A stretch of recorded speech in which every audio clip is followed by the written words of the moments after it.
So here's something that surprises people. Alters have different self-representations. Different genders, different sexualities, different ages, different physical presentations, different medical presentations. So let me explain what I mean. One alter might be 8 years old, another might be 35. They're in the same body, but they experience age differently. One alter might identify as male, another as female, another as non-binary. Same body, different gender identities. One alter might be left-handed, another one might be right-handed. One might have a different posture, different voice, or different mannerisms. One alter might have chronic pain, another might not feel pain at all. One might have allergies, another might not. So why does this happen? Alters developed at different times in response to different traumas with different roles in the system. A young child is living in ongoing, inescapable danger, and their nervous system adapts to expect that danger will keep coming. The child's brain hasn't developed yet to know that they're not going to always be in the present moment. What happens is if they are being abused or traumatized over and over, the brain doesn't think it's going to end. Dissociation shows up as a survival skill. The mind narrows, goes away, or shifts states to get through what can't be stopped.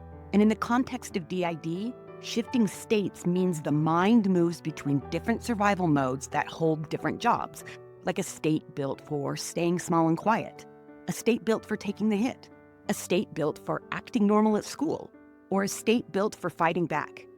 And over time, those states become more distinct and separated with different memories, feelings, body sensations, and ways of relating.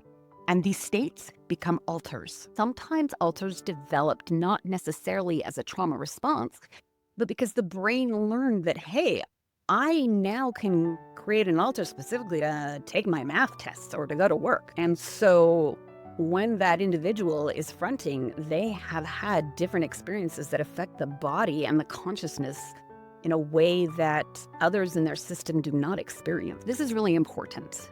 They are not faking. They are not acting. This is neurobiology. The brain and nervous system can run in different states with different access to memory, sensation, and emotion.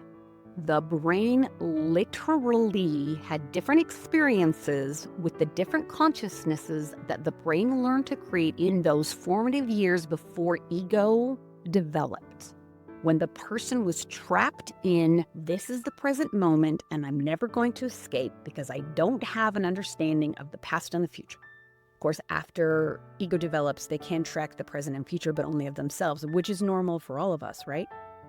But the brain learns, hey, this is a really helpful survival mechanism and technique in order to keep us safe.